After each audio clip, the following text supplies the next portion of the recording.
All right, welcome back, everyone. Today we're going to be talking about Soulbinder, Book 4 in the Spellslinger series by Sebastien de Castell. Um, yeah, I'm excited to talk about this one. Actually, I'm not gonna. I'm gonna try to keep it pretty short.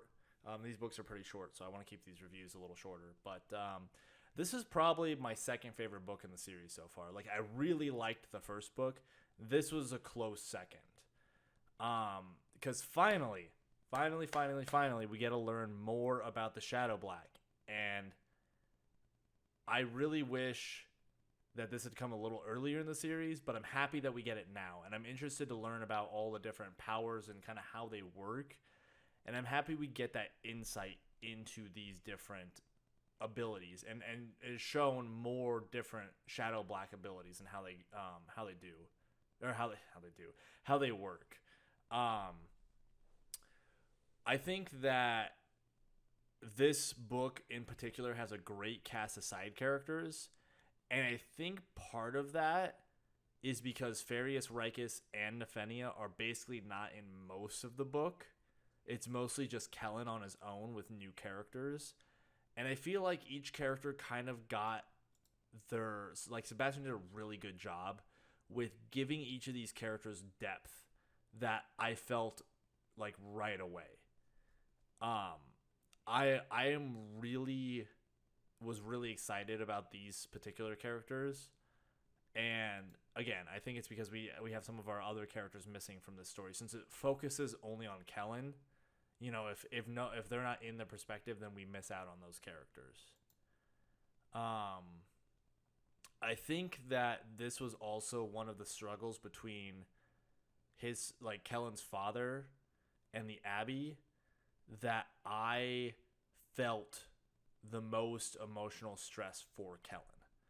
I felt like he was very much trapped between two sides where he could kind of see the point on both sides a little bit, and both sides were somewhat in the wrong in certain ways, but he was like in that middle point where he kind of had to fight against both. And it was an actually, like, an interesting emotional struggle that I kind of felt for him, because it was kind of like, I think the reason it might have hit so well, for at least for me, is that with Kellen, it was kind of like his people, you know, and then the people who he grew up with, and then the people who relate to him the most, who have been ostracized and outcast like he has been. And I think that those two situations put together were super cool. Um, and I kind of like how a little more spoilers right here and stuff like that. I usually do spoilers on later books because I hope that if you've read the first three, I hope that you've read this before you watch this review.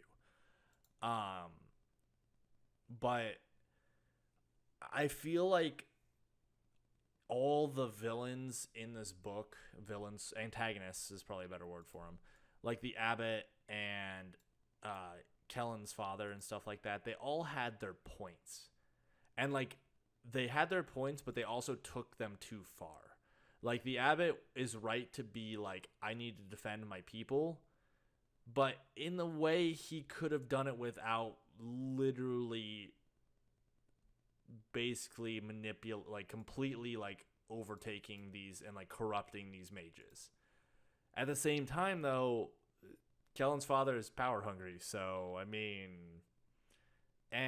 but there's also the struggle of, like, you know, that's their cultural belief, is that the Shadow Black is this scourge and this curse that needs to be removed from the world. And so it ends up, you know, it ends up brewing this good, nice, deep tension between those sides, and in a way that Kellen kind of has to navigate it, and it ends up working out pretty meh.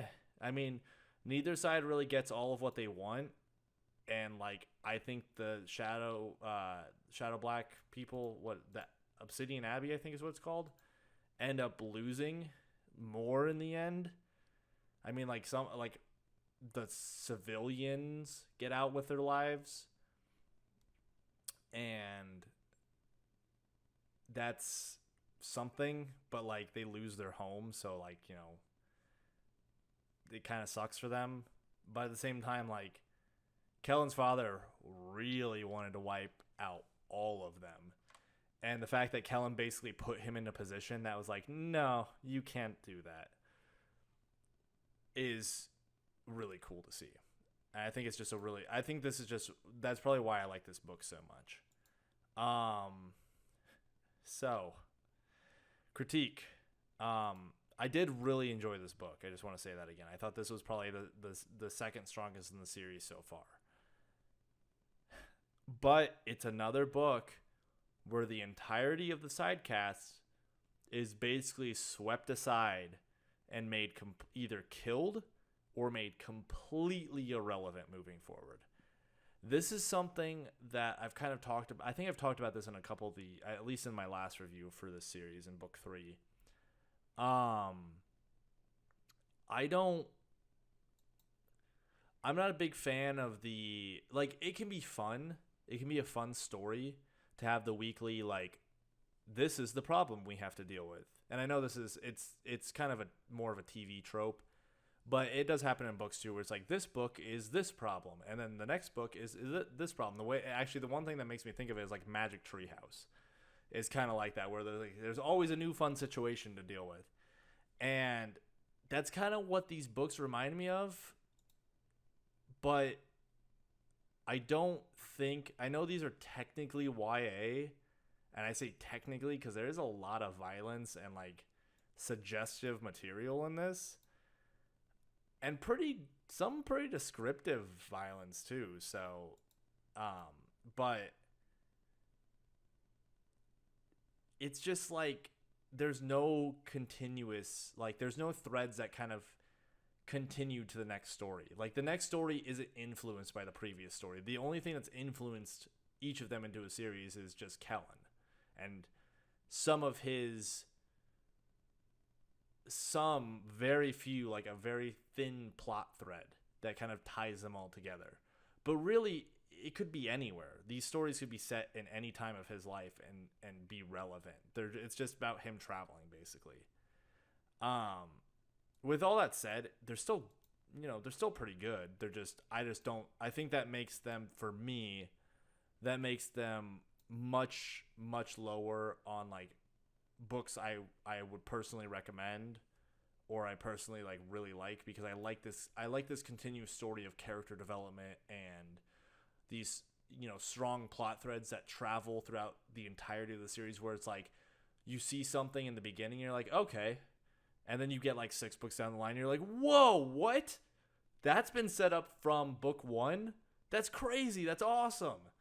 And I really like those stories. Those are my favorite because it makes me so excited when I see like plot threads work out like that. But this series is not one of them.